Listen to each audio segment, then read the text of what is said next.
Ó, o Grice fez uma pergunta: até quando o campeonato continuará? O que falta, na verdade? O que falta para a CBF parar? Pois então, tragédia no Rio Grande do Sul. Ontem, vocês estão acompanhando, né? Já fazem alguns dias. Aí ontem o Gustavo Berton, repórter dos canais Disney e ESPN, ele participou aqui do FDP, né? E falou sobre a situação lá no Rio Grande do Sul. Até ontem à noite era o Inter que tinha solicitado, mas agora Inter, Grêmio e Juventude já solicitaram por meio da Federação Gaúcha a suspensão dos jogos dos clubes gaúchos, pelo menos nos próximos 20 dias, seja como mandante, seja como visitante, né? E a medida seria válida para todas as competições nacionais. A CBF ainda não se manifestou, pelo menos até agora. Manifestou? Não, ainda manifestou. Sobre o tema. E aí o Gustavo Berton, repórter da ESPN, explicou a situação no programa de ontem. Olha como é que ele começa falando. O Inter fez um apelo hoje através de uma nota, né, afirmando que a prioridade agora é salvar as vidas, é manter as pessoas em segurança. Então pediu para que não jogasse nos próximos 20 dias. A gente sabe que o Inter já teve, primeiro lá atrás, o jogo na Copa do Brasil adiado contra o Juventude, para o dia 10, que não vai acontecer, seria sexta-feira. Os jogos do Campeonato Brasileiro e da Sul-Americana adiados também. Então, o Inter fez esse apelo: olha, nos próximos 20 dias o Inter não pode jogar. Até porque o aeroporto Salgado Filho, ele vai ficar fechado até o próximo dia 30 de maio. Então, o aeroporto está embaixo d'água, não tem a menor condição de ter trânsito de pessoas por ali, sequer de aeronaves. Então, o aeroporto já vai ficar fechado. Para Inter e Grêmio, por exemplo, jogar, eles teriam que ir para uma outra cidade, para um outro aeroporto, para conseguir se deslocar. Então, assim, em conjunto ainda não aconteceu esse pedido dos três clubes se unirem, né, os três clubes da Série A do Campeonato Brasileiro se unirem para pedir esse adiamento. O Inter, em nota, já pediu. Quem sabe o Grêmio também vai se manifestar nesse sentido, o Juventude também pode fazer coro para que faça esse apelo para a CBF, para que realmente o campeonato fosse paralisado, ou pelo menos para que desse essa trégua para os times daqui, porque não há como se locomover, né? E é bom a gente hoje, nesse momento, direcionar as nossas forças para salvar vidas. Não é para conter estádio, não é para conter torcedores, não é para organizar eventos, é para conter as vidas. Então acho que esse apelo ele é muito importante, sim. Em conjunto ainda não vi nenhuma notícia nesse sentido, mas quem sabe os clubes estão conversando para que isso possa acontecer e possa chegar assim na CBF, nas autoridades. Isso foi ontem à noite no FDP. Programa aqui de 8 às 9 da noite, Guilherme Mendes, Bob Faria, eu e o Domênico Bering. O Berton ainda comentou sobre a situação lá no Rio Grande do Sul, para você ainda que não tem uma noção. Acredito que você já deva ter, mas olha só. Hoje, aqui no Rio Grande do Sul, realmente a coisa não está nada fácil. Algumas regiões, a água já começou a baixar, como o Vale do Taquari, por exemplo, a região central do estado, né, Roca Salles, Santa Maria, a água ali já começou a baixar e a gente pode agora ter noção e contabilizar o tamanho do estrago, que realmente é muito grande. Mas toda essa tensão, ela veio agora para a capital do Rio Grande do Sul, Porto Alegre e região metropolitana.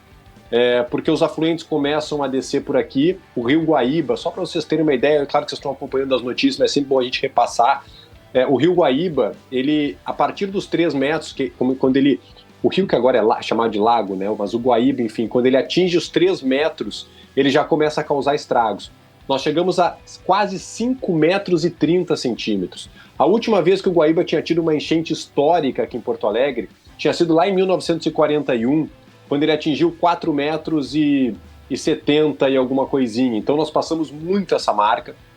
E obviamente isso causou estragos, né? A gente tem um muro histórico aqui, que é o Muro da Mauá, que foi construído justamente para conter o rio, e as comportas foram fechadas, com grandes portões de ferro, e não aguentaram, uma delas se rompeu.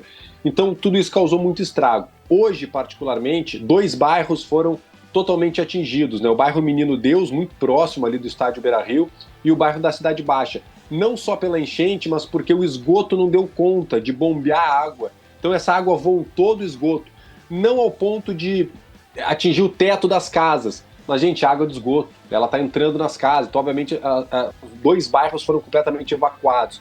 A região de Eldorado do Sul, onde muitos jogadores moram, principalmente ali de Grêmio Internacional, ela está completamente embaixo d'água, as pessoas estão ilhadas, não conseguem chegar sequer com as doações, né, com mantimentos, porque a cidade está completamente embaixo d'água, contando com a colaboração até de voluntários com lanchas, jet skis, para conseguir buscar essas pessoas.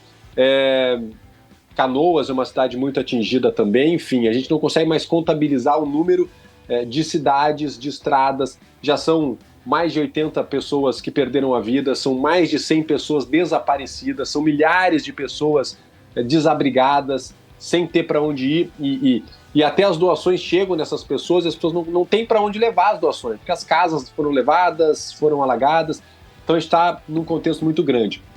Hoje, em Porto Alegre, só para vocês terem uma noção, no bairro onde eu moro, que não foi atingido por qualquer enchente ou por qualquer tipo de água, mas nós estamos sem abastecimento de água, que algumas bombas que abastecem os bairros, elas foram desligadas por conta de eletricidade, porque é muito perigoso elas ficarem ligadas. Então a gente está sem água, alguns pontos está sem água e sem luz, e a previsão é que isso só retorne à normalidade daqui 10 dias. Então Porto Alegre pode entrar em colapso nos próximos dias.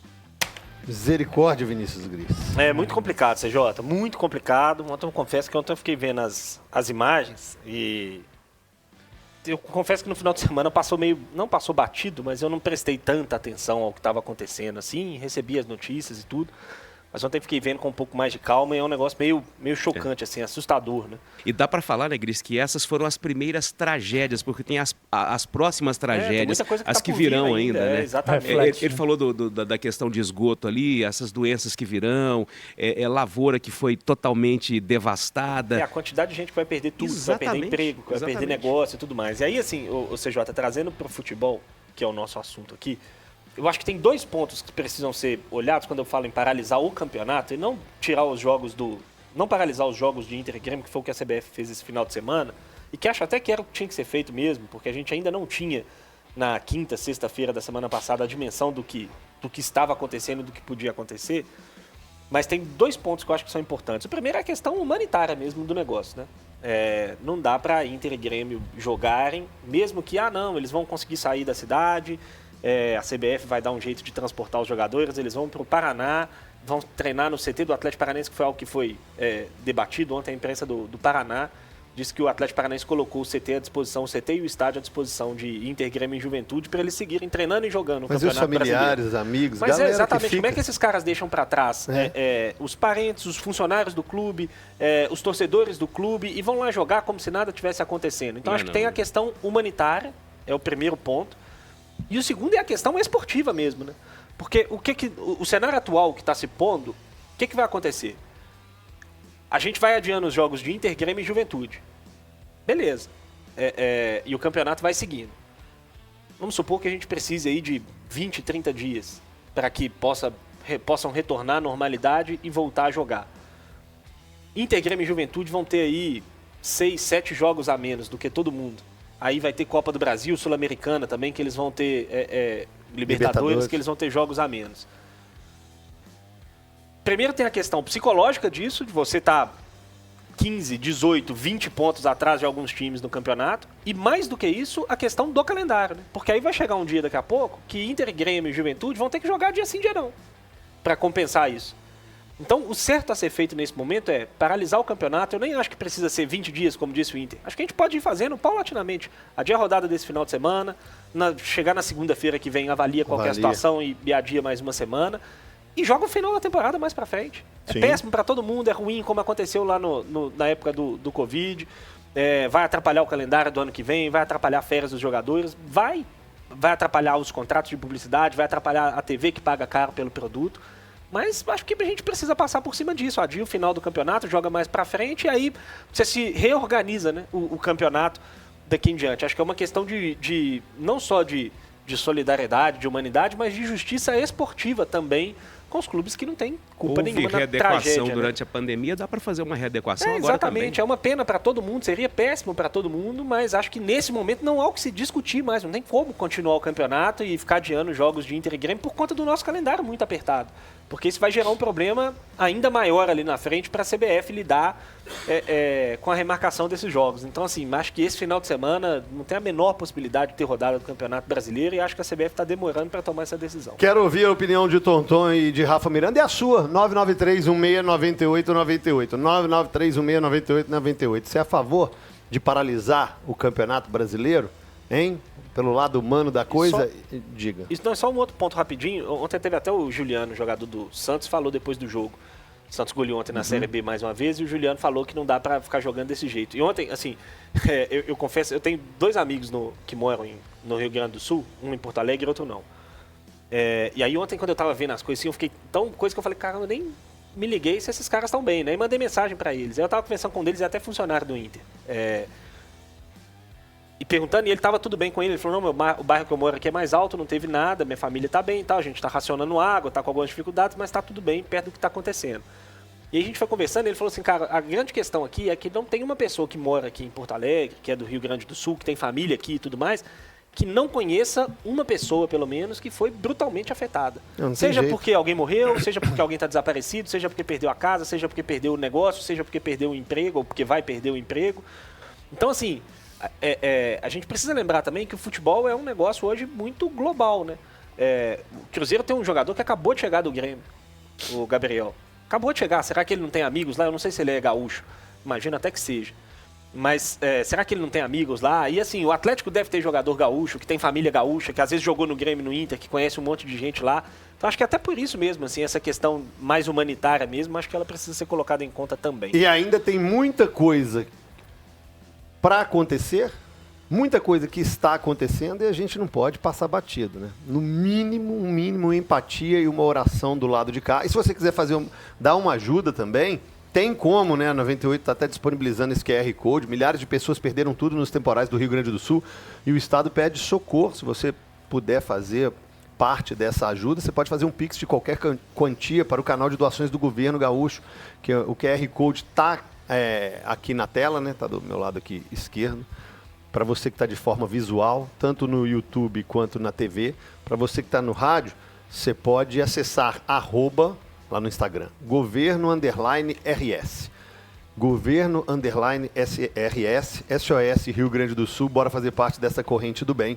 E aí eu estava vendo as notícias ontem, 85% da população lá está sem água, sem abastecimento. Aí lendo outras notícias hoje, as águas contaminadas devem causar doenças, surtos de dengue. E aí, Tonton, você estava falando também de alimentos, a lavoura, a agricultura, que é muito forte no Rio Grande do Sul. Muita gente pode ser impactado, inclusive, para todo o Brasil. Muita gente pode falar assim, naquele momento ali de olhar só para o seu próprio umbigo. E tem. Não, tá longe, não vai me atingir. Vai te atingir sim, meu amigo. Você está reclamando, por exemplo, do preço do arroz, tá caro lá no supermercado? Isso aí vai dobrar, vai triplicar, por quê? Porque o Rio Grande do Sul concentra toda a produção de arroz do país e as lavouras perdidas no sul do Brasil, ou seja, um momento aí de reconstrução do Rio Grande do Sul, de união de todos os brasileiros, graças a Deus é o que a gente está vendo, uma mobilização enorme de todos os brasileiros. Para isso, a gente sabe que tem os picaretas, não tem uns já começa a pipocar uns polícia, golpezinhos aí.